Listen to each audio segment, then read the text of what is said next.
many vehicles to choose from. Tesla was first, and we've had a few here and there, but in the next few years, we are going to see an onslaught of electric vehicles, and they'll come in all different styles and sizes and price points. And then it'll be the real test of are consumers willing to accept them? That's my question. Will the buyers of pickup... I think you can be a force of good in China. I think that the Chinese Communist Party is always worried about Apple, but knows that the people like it. So, David, I'm not going to say that XRP Ripple is surging, everyone. But first, be sure to smash the like button and subscribe. The need for regulatory clarity has become the one thing everyone on both sides of the SEC versus Ripple lawsuit agrees with. Whether the regulator will pursue that objective ASAP or not is something that remains to be seen. If that happens, it's been suggested that a settlement deal should see the light of day within the next 2 weeks. Either way, the case is happening now and motions are being filed on every turn. Most recently, the SEC filed an objection to the Ripple co-founders' motion to dismiss the case against them. In the document, the SEC basically doubles down on their guilt, pointing to Chris Larson's explicit knowledge that XRP could be considered a security in Brad Garlinghouse's marketing of XRP as an investment, as he understood the nature of the asset. Prior to that, Ripple helped with the SEC to shame in the latest legal round by exposing their omissions and misrepresentation of the judge in the SEC motion to strike Ripple's lack of due process and fair notice affirmative defense. A few days ago, the SEC filed another objection to XRP holders' motion to intervene, arguing they can offer nothing beyond what defendants can provide, and have provided to the court. The regulator also claimed XRP holders are too partial to serve as amici, and their participation as elevated amici, who are exempt from discovery, prejudices the SEC. Lastly, the financial watchdog says XRP holders inappropriately seek to expand the issues in this case. James K. Phelan, a Connecticut-based lawyer connected to the XRP holders, reminded the SEC mission statement, which among other things is to protect investors at SEC, has argued from the beginning of this enforcement action that XRP is a security, thereby arguing that XRP holders are actually XRP investors. Mr. Phelan said. In its latest filing, it attacks XRP holders. It says because movements are not seeking to appear as objective friends of the court, but rather to advance their own interests. To pursue claims against the SEC defendants' request that movements appear as amici should be denied. It's clear that the SEC is antagonistic toward XRP holders and has no intention of protecting them or advancing XRP holders' interests. This leads to only one conclusion. The enforcement action brought by the SEC has never been intended to protect anyone or anything. Its only objective has been to destroy XRP holders, and Ripple. The SEC is misguided and needs to end this travesty, he added. In response to the SEC opposition, XRP holders filed a new memorandum of law stating the SEC opposition to intervention is riddled with red herrings, personal attacks, and irrelevant case law, hoping to distract the court from XRP holders' meritorious request for intervention. XRP holders are not constitutionally or statutorily barred from intervention. They have a protectable interest that could be impeded if not destroyed. XRP holders should be allowed to speak for themselves. XRP holders do not seek to broaden the scope of the SEC claims but rather protect their interests and provide the court with critical information necessary for the fair disposition of this case. If intervention is granted, there will be no delay in the proceedings or adjudication of this case. The SEC cannot claim with credibility that it will suffer unfair prejudice from intervention.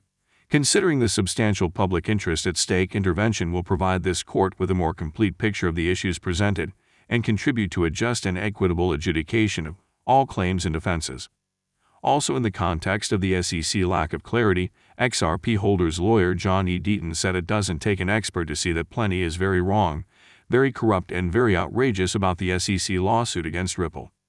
Ripple CEO has recently said the lack of clarity in U.S. regulation of crypto is frustrating. Now for Ethereum. Ethereum slid by 8.41% on Monday, following a 1.71% decline on Sunday. Ethereum ended the day at $3,283.32. A mixed start to the day saw Ethereum rise to an early morning intraday high $3,590.00 before hitting reverse. Falling short of the first major resistance level at $3,861, Ethereum slid to a late afternoon intraday low $3,108.00. This sell-off saw Ethereum fall through the 23.6% FIB of $3,369 and the first major support level at $3,327. Finding late morning support, Ethereum briefly revisited $3,400 levels before falling back to sub $3,300 levels. Ethereum left the major support and resistance levels untested early on. Thanks for watching, everyone. Be sure to subscribe and like. Well, the F-150 is an American icon, a term that's overused, but it's true. And Ford has had F-Series, has had truck leadership for over 4 decades. So going electric is very important to the brand.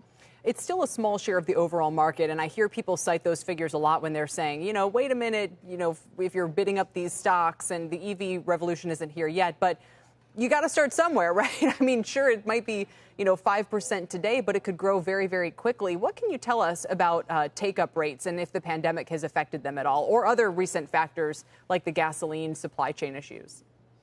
Well, right now it is about 2% of the market, but remember, we haven't had that many vehicles to choose from. Tesla was first, and we've had a few here and there, but in the next few years, we are going to see an onslaught of electric vehicles, and they'll come in all different styles and sizes and price points. And then it'll be the real test of are consumers willing to accept them. That's my question. Will the buyers of pickups gravitate toward electric vehicles? That's a good question, Phil. I mean, there is no electric vehicle pickup truck market now. So will there be one? How big will it be? We have an awful lot of players going after that market. Who's going to win, the legacy automakers or the upstarts like Rivian and Tesla? Or will the pie be big enough for everyone? The other thing I think we can't forget is the fleet aspect of it. Ford sells to a lot of commercial and government fleets, and those are going electric. So I think that's where there's a big bang. Interesting point. I wonder, too, Phil, about the issues that hold people back from buying an EV, which seem to be, for the most part, range of the vehicles and cost. Which of the two do you think is more significant as more of these new ones come to market? They're both significant. The range anxiety is starting to fade away a little bit. You're now having most of these EVs that can go great distances without a charge, and it allows people to say, look, I don't need to be worried that if I have to go 150 or 200 miles, that is there a charging station somewhere? So they're getting past that range anxiety. I think the big question for a lot of people is, give me choices that I can go into a dealership or I can go online and I can say, I can buy electric at this price, something comparable as an internal combustion vehicle would be this price. They don't have that right now. As Michelle mentioned, if you want to go electric, you're probably going to or looking at a Tesla, and you might be saying, well, Tesla isn't exactly what I want, or it's not, I don't want to spend that much. What are your other choices?